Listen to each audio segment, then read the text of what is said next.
twongeye kubasuhuza kandi tubifuriza ikaze bantu mudukurikira kuri Habijiti Nduba TV. Uyu munsi tukaba twongeye kubasuhuza cyane tubikuye ku mutima. Uko mudushyigikira natwe ni ku munsi ku wundi dukora ibikorwa kandi bigomba kubanezeza. Rero uyu munsi tuzanye ikintu kivuga ngo haracyari amahirwe yuko wakora ku mafaranga. Uko waba ungana kose birashoboka ko ubitekerejeho ugafata ingamba nshyashya. Uyu munsi bishoboka ko ushobora kongera kubaka andi mahirwe, nubwo ashobora kugorana cyangwa akava kure, ariko birashoboka ko ushobora kubaka andi mahirwe azavamo amafaranga mu gihe kiri imbere. Icyo ugomba gukora ni ukudacika intege. Rero twebwe turagushishikariza gukora subscribe kuri iyi channel kugira ngo ibiganiro nk'ibi bijye bikugeraho umunsi ku wundi.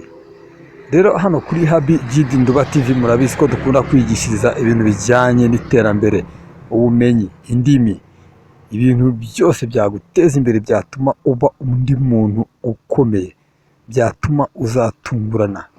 Ibyo bintu nibyo dukunda kwigisha abantu. Twe turi muri ba bantu bakunda kugira icyizere, dukunda kwereka abantu neza rwose ko hari intsinzi ishobora kuba yaza mu gihe kiri imbere, ariko wabanje kuyitegura. Ukicara hasi ukabanza ukareba ngo ibintu byanjye bipfira hehe. Mbere na mbere ukabaza ibintu byanjye bipfira he, ugatangira ugashakisha ibyo wajya gurema nk'inzitwazo, warangiza ukabisenya ukabirimbura, hanyuma ugatangira ubuzima bushyashya burimo intego. Ukiha gahunda ukavuga uti ngiye guhera uyu munsi ngiye gutangira kugira icyo nakora gishobora kuzatuma kuko mu minsi iri imbere ubuzima bwanjye buhinduka bwiza, kandi nkakora ku mafaranga agaragara, nkabara inote. Bantu mudukurikira, hari ikintu ngira ngo mumenye. Guhera uyu munsi hari abantu bagiye baba abaherwe, baba abakire, batunga amafaranga menshi cyane, kandi atari uko bayavukanye, oya, atari uko bari bayafite mu gihe cyabo cy'ubukuru, oya, ahubwo ari uko gusa bagize amahirwe yo guhindura. Rero igihe cyose kugira ngo utere imbere uba ugomba kugira icyo uhindura mu buzima bwawe bwa buri munsi. Ndagira ngo rero nawe utangire kwisuzuma. Tangira wisuzume urebe, uvuga uti ese amafaranga yanjye agendera mu kabari, ese amafaranga yanjye agendera mu gutanga, wenda niba uri umusore uyajyana mu bakobwa bakayinezezamo, kandi kuvuga ko ari ukuyapfusha ubusa, bakayinezezamo. Ese niba uri umukobwa amafaranga yawe ukorera uyakoresha wenda mu kwitaho umuryango, si bibi, ariko nyine gira uburyo ubigera, ugira icyo uhinduraho. Kuko niba umaze imyaka 3 ari ibyo gusa ukora, gerageza use n'ubihindura, wubaka izindi systeme uzafasha wa muryango, kandi nawe ugakomeza ugatera imbere. Reba inzitizi, tangira wige kuvumbura ibibazo bikuriho, umenye ko ari wowe ikibazo cya mbere, kuko buriya inzitizi y'iterambere ry'umuntu mbere na mbere ntukajye kwishakira ku bandi, jya ubanza wihereho. Hari igihe aba ari wowe inzitizi y'iterambere ryawe, abandi bagakora bagatera imbere, ariko wowe ukagumiza ukibera bariyeri, ukihagarika. Urugero, hari ibyo wanze kureka, uravuga uti wenda sinshobora kurekura ngewe uburyo bwo wenda nywa inzoga. Niba ukunda gutaha uko utashye ukavuga uti mumpereza akabyeri, kandi ibyo bintu ntabwo nshobora kubihindura ngewe, oya, ntabwo nabihindura. Icyo gihe bene nk'ibyo nibyo ukwiye guhindura. Tangira wige, irebeho cyane, ubanze wimetirize, wiyige, uvuga utari kubona ngewe ngendane nambukane. Ese amafaranga nkorera arahagije? Ubundi nta n'amafaranga abahagije, ahubwo aya mafaranga nkorera yabasha kuntunga, nkabasha gusagura make yo kuzigama nk'iyi gihe.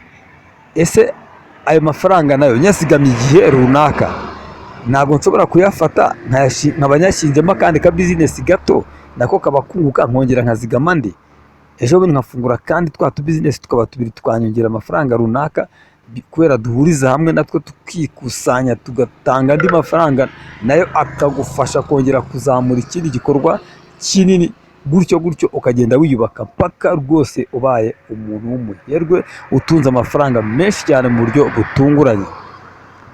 Rero ndifuza ko abantu kabisa bankurikira kuri iyi channel bashobora gutangira kwisuzuma, mwiyumve rwose bantu, mumenye ko namwe ubwanyu muri ikibazo.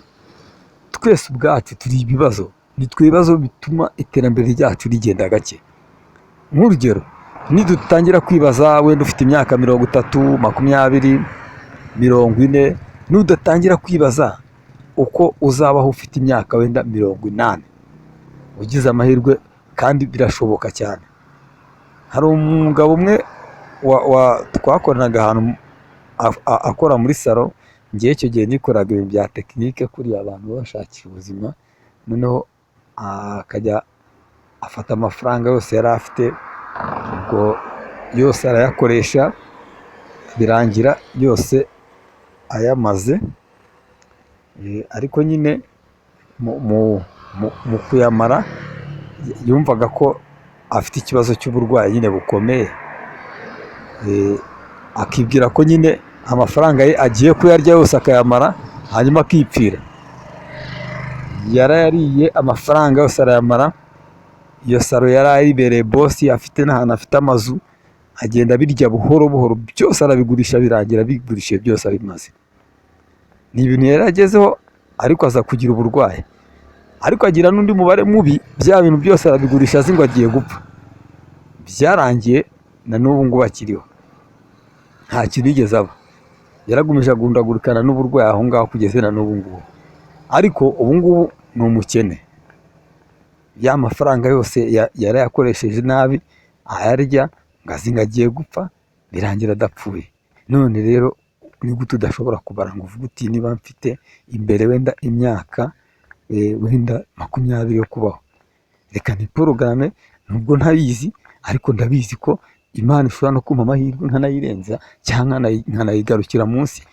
Ya yindi yose usigaje imbere niyo aba umwaka umwe, ariko nta buzima bwiza ufitemo, ibyo bintu bishobora kukugora kubaho. Gerageza rero utangire wiyubake, wirememo icyizere, ukore cyane kugira ngo witeze imbere. Kandi buriya amafaranga ni ikintu umuntu ashobora gukorera mu gihe gito cyangwa se mu gihe kinini, bitewe n'icyo n'uburyo urimo kuyakoreramo. Icya kabiri, wikumva ko amafaranga uzatunga azava ako kanya, azaza mbese nk'ihururu, nk'imvura, ngo agwe nk'imvura. Oya, umva ko amafaranga uzatunga azakorerwa kandi ku mibare, akazigamwa, agakusanywa kugeza yuzuye abikeneye ukoresha, cyangwa se ukoresha izindi bizinesi, cyangwa se agera ku ntego yawe nubwo uba ugikeneye n'andi. Sawa rero, murakoze, Imana ibahe umugisha.